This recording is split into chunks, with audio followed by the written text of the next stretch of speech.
Roh sing kinasih, nanging kepati, ora tak kusir nanging tak suwun. Jangan usik tempatku, jangan usik tempatku.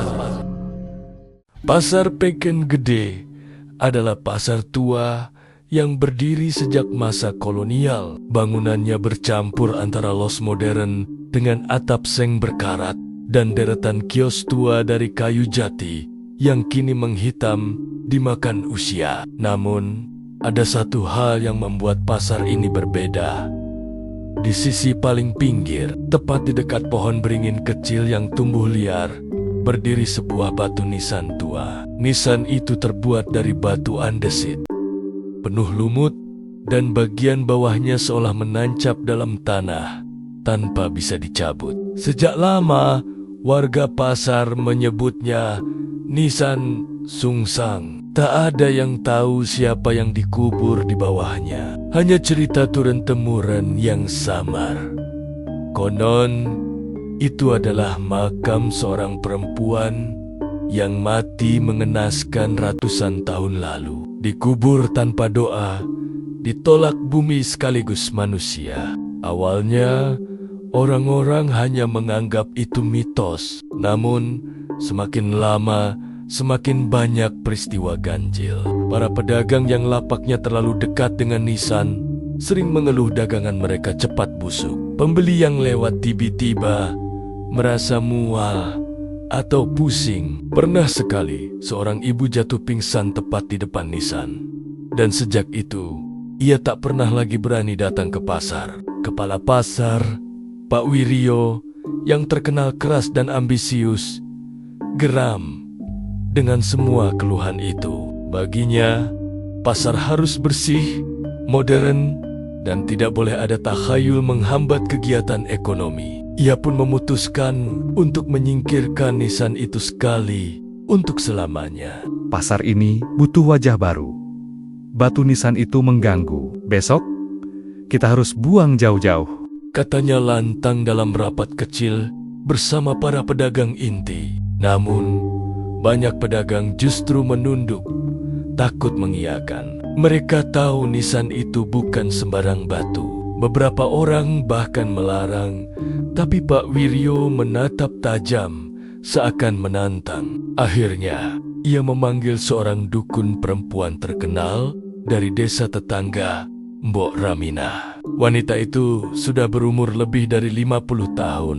Tubuhnya kurus dengan mata cekung yang tajam. Banyak orang bilang ia sakti, bisa berkomunikasi dengan roh-roh halus, bahkan mengikat makhluk gaib untuk menjadi penolongnya. buang batu itu untuk saya. Saya akan bayar berapapun mahar yang kau minta, Kata Pak Wiryo. Mbok Ramina hanya tersenyum tipis.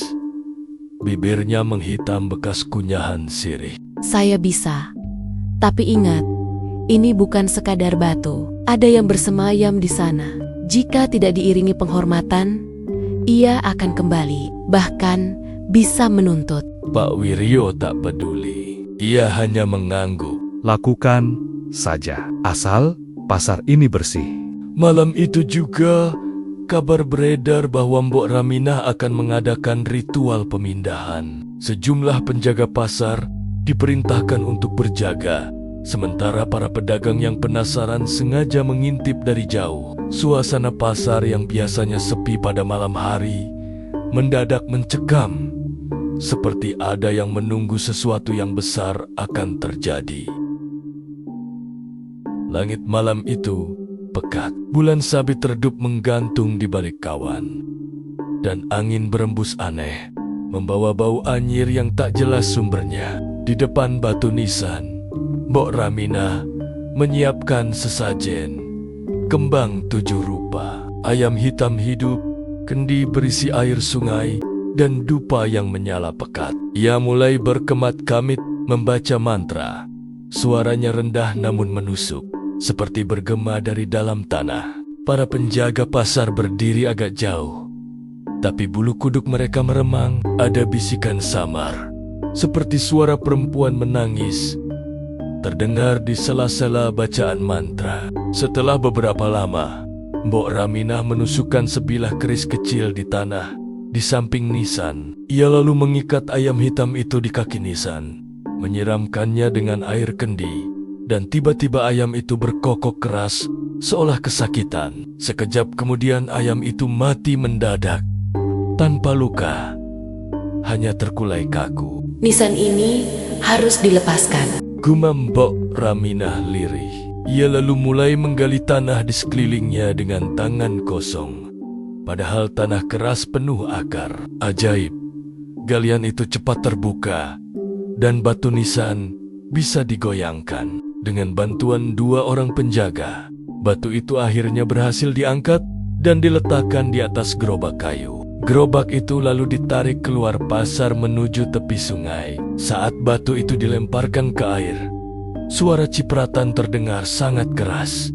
Jauh lebih keras dari batu seukuran itu seharusnya. Sudah selesai, Kata Mbok Raminah sambil menyeka keringatnya. Ia tersenyum penuh kemenangan. Para penjaga lega, dan pasar malam itu terasa lengang kembali. Semua mengira masalah selesai. Namun, keesokan paginya, saat para pedagang membuka lapak, mereka terkejut setengah mati. Batu nisan itu kembali berdiri di tempat semula, basah, dipenuhi lumpur sungai, seakan-akan berjalan sendiri kembali ke asal.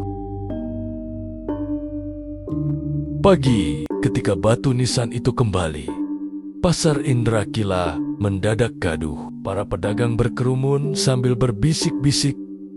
Sebagian menjauh dengan muka pucat. Nisan itu berdiri persis di tempat semula. Basah berlumpur. Lumutnya seperti mengeluarkan bau lembab dari perut bumi. Pak Wiryo melotot. Rahangnya mengeras. Ia merasa dipermalukan oleh sebuah batu. Panggil Mbok Raminah. Malam ini juga uang mahar ditambah 2 kali lipat. Aku tidak mau mendengar alasan. Malam itu, Mbok Raminah datang tanpa banyak kata. Ia menatap Nisan cukup lama. Pandangannya dalam, seperti menakar sesuatu yang tak kasat mata. saya sudah bilang, Pak, ini bukan batu biasa. Ada yang ditanam bersama namanya. Kalau ditarik paksa, ia akan kembali atau menagih bayaran. Bayaran apapun, pasar ini harus bersih. Potong Pak Wiryo. Menjelang tengah malam, ritual kedua dimulai. Di pelataran sempit dekat Nisan, Mbok Raminah merentangkan selembar kain putih pucat kafan bekas. Kata orang, di atasnya ia meletakkan kendi berisi darah kambing, minyak misik, segantang tanah dari kuburan umum, dan rajah yang ditulis dengan arang kelapa. 4 batang lilin dipasang di 4 penjuru. Cahayanya gemetar seakan ada napas panjang yang mengembus dari bawah tanah. Mantra mengalir dari bibir Mbok Raminah. Mula-mula lirih, lalu mengeras, patah-patah seperti suara yang berderak. Ia menancapkan keris kecil di tanah, menggurat garis memutar mengelilingi nisan, membentuk lingkar pengekang. Angin tiba-tiba berputar, membawa bau anyir dan amis besi. Lampu-lampu pasar padam satu-satu. Dari balik tenda plastik para pedagang, beberapa mata mengintip dengan ketakutan. Suara itu datang suara perempuan, parau dan panjang, seperti merayap dari sela akar beringin. Jangan usik tempatku. Suara itu tidak keras, namun memantul di seluruh los, menempel di dinding seng, sampai ke lenggit langgat yang berdebu. Mbok Raminah mengikat nisan dengan tali ijuk yang telah dibasuh darah. Aku memerintahmu, bangkit. Serunya. Tanah di sekeliling nisan bergetar halus. Batu itu bergeser segaris. Tali ijuk menegang lalu perlahan berubah warna, menghitam, lembab, dan hidup. Seratnya menjalar, menumbuhkan semacam lumut hitam, menempel di pergelangan tangan Mbok Raminah. Seperti akar mencari daging, ia meronta, menggetarkan keris. Keris itu membara, panasnya menyalak, tapi justru besi kecil itu melelehkan lilin dan memadamkan nyalanya. Di kejauhan, ayam hitam yang disiapkan di sesajen mendadak berkokok nyaring suara yang salah. Waktu lalu hening jatuh seperti digunting. Angin bertiup semakin kencang. Dupa melambai liar. Asapnya membentuk wajah bayangan perempuan berkerudung rambut panjang. Mata cekung berlumpur. Aku ditolak. Aku dikubur tanpa nama. Aku kembali pada tanah yang mengenalku. Bisik bayangan itu. Para penjaga mundur serentak. Salah satu menjatuhkan senter hingga bohlamnya pecah. Mbok Raminah dengan napas terengah menancapkan kuku-kuku Nia ke tanah, memaksa garis raja bertambah. Aku yang mengikat, aku yang memindah. Ia meneguk minyak misik, menyemburkan ke arah nisan. Sesaat, batu itu bergerak lebih jauh. Gerobak yang dipersiapkan di dekat situ mengerang. Rodanya berderit. Lalu semua serentak berubah. Seperti pintu tak terlihat dibuka. Udara menjadi sangat dingin. Embun menetes dari atap seng. Padahal langit kering. Suara air deras terdengar di telinga, seperti sungai yang menggelora. Padahal yang ada hanya selokan kecil. Figur perempuan itu berdiri di atas nisan. Wajahnya tidak marah, justru tenang, dingin, menyedihkan. Ia menunduk kepada Mbok Raminah, seolah berbisik langsung ke telinganya. Kau memanggilku, maka aku datang, tapi bukan untuk pindah. Jerit pecah bukan berasal dari para penonton, melainkan dari Mbok Raminah sendiri. Tubuhnya tersentak, matanya membelalak, tangan yang menahan tali ijuk membeku. Jari-jarinya melengkung kaku, bibirnya terbuka seolah menelan sesuatu yang tidak terlihat. Dalam sekejap, ia tumbang ke tanah tanpa luka, tanpa darah, hanya raut takut yang membatu di wajahnya. Angin berhenti, lilin-lilin padam, nisan diam, seolah tidak pernah bergerak. Para penjaga berlari mendekat, mengguncang tubuh Mbok Raminah, memanggil-manggil namanya. Tidak ada jawaban. Badan itu dingin. Mata menatap lurus ke arah nisan. Pagi buta, kabar menyebar. Dukun perempuan itu mati mengenaskan.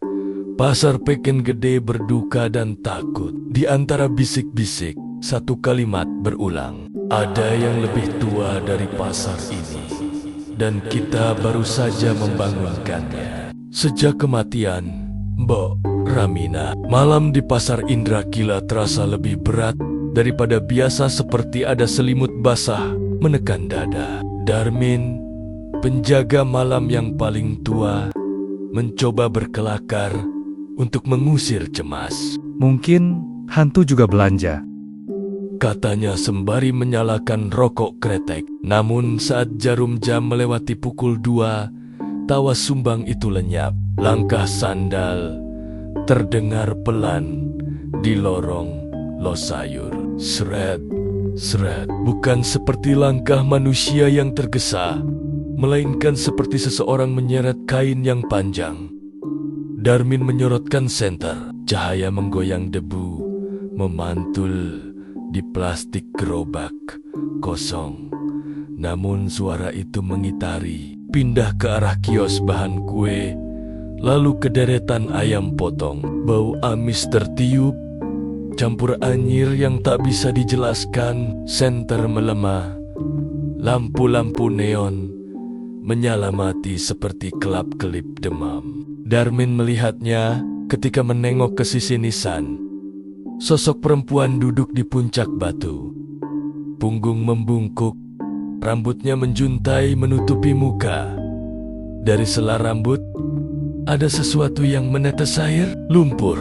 Ia berdiri perlahan, kepala terkulai ke kanan, lalu ke kiri, seperti boneka tua akan patah. Darmin terpaku ketika ia akhirnya mundur. Senter mati total, dan kegelapan menutup wajahnya seperti telapak tangan raksasa. Ia berlari tanpa arah, menabrak meja, menjatuhkan keranjang baru berhenti di pos satpam sambil terengah. Dadanya berdegup liar. Keesokan harinya, teror bukan lagi milik malam. Pasar ramai seperti biasa, namun bisingnya menjadi rapuh, mudah pecah. Sari, pedagang sayur yang lapaknya dekat nisan, tiba-tiba berhenti menata kangkung. Bola matanya menajam. Ia mendongak. Bibirnya bergerak tanpa suara. Lalu, suara yang bukan suaranya keluar, serak, dalam, dingin. Kalian lewat. Kalian menatap. Kalian tertawa. Tapi kalian lupa ini rumah. Para pembeli berteriak. Sari meraih pisau kecil, bukan untuk menyerang melainkan menorehkan garis tipis di meja, membentuk simbol mirip raja. 3 orang memeluknya dari belakang. Tubuh Sari ringan, namun kekuatan yang meronta, bukan kekuatan perempuan kecil yang biasa tersenyum itu. Setelah beberapa menit, ia roboh seperti boneka kehabisan tali. Ketika sadar, ia menangis terseduh, tak mengingat apapun. Sehari kemudian, giliran Paiman, penjajah ayam yang terhuyung, lalu tertawa dengan tawa yang tak pernah didengar istrinya. "Kembalikan, kembalikan," gumamnya.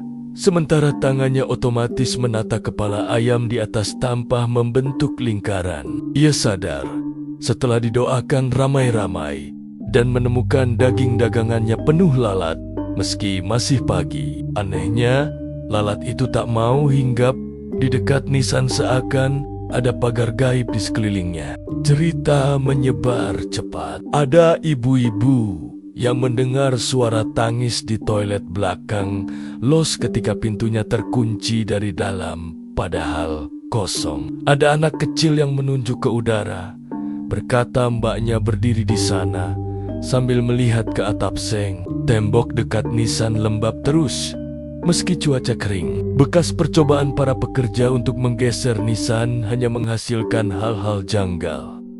Gerobak terbalik tanpa disentuh, paku payung tercabut semua di satu deret.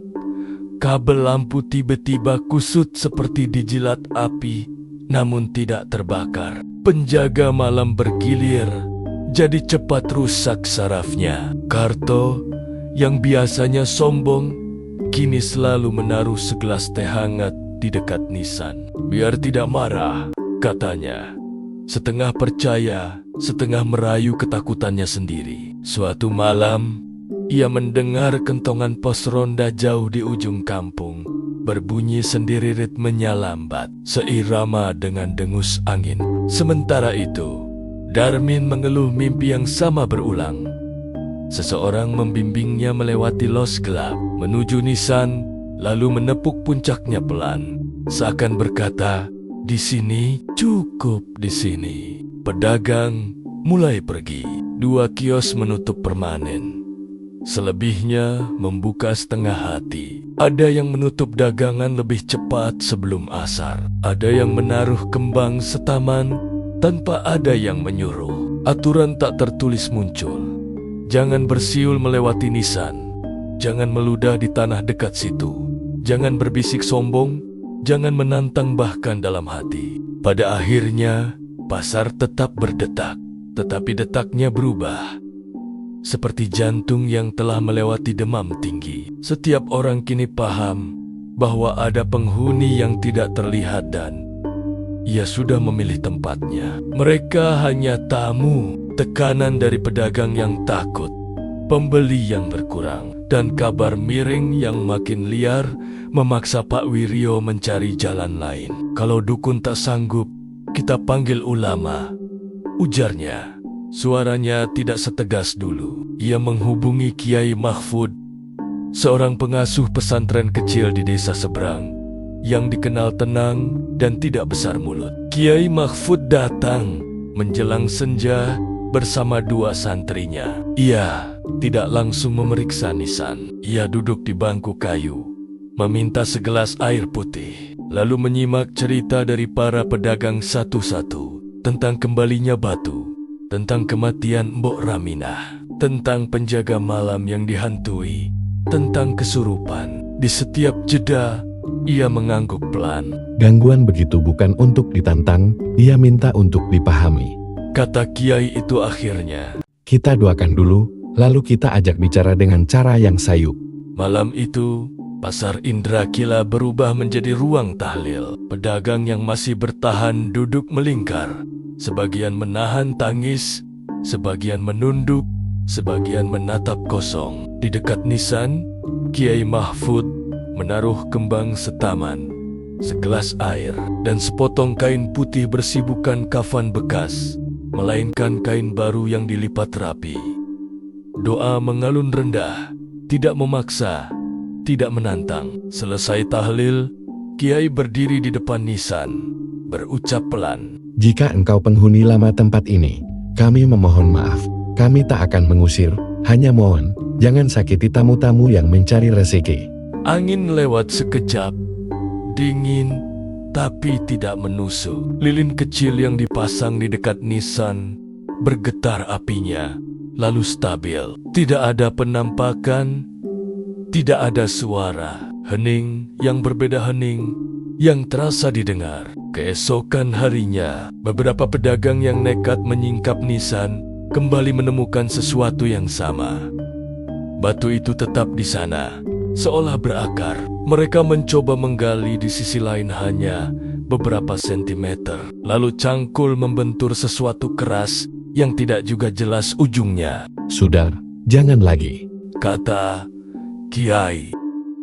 Pak Wiryo yang tadinya keras kepala akhirnya melunak. Ia memerintahkan dibuat pagar besi rendah mengelilingi nisan. Tidak untuk menawan, melainkan untuk menandai batas. Sebuah papan kecil dipasang.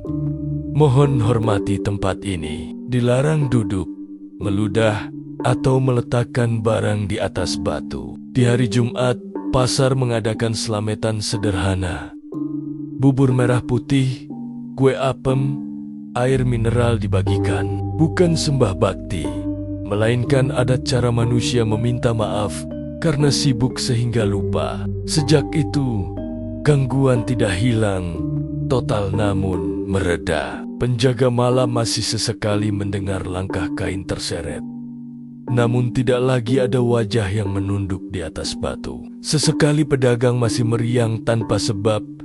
Namun kesurupan massal tak terulang. Orang-orang melewati nisan dengan sopan, menunduk sedikit, mengatur kata, menahan diri dari gurauan yang kelewat. Kembang setaman jarang habis. Selalu ada yang menaruh, selalu ada yang merapikan. Beberapa bulan kemudian, kabar tentang pasar angker tidak lagi meledak-ledak.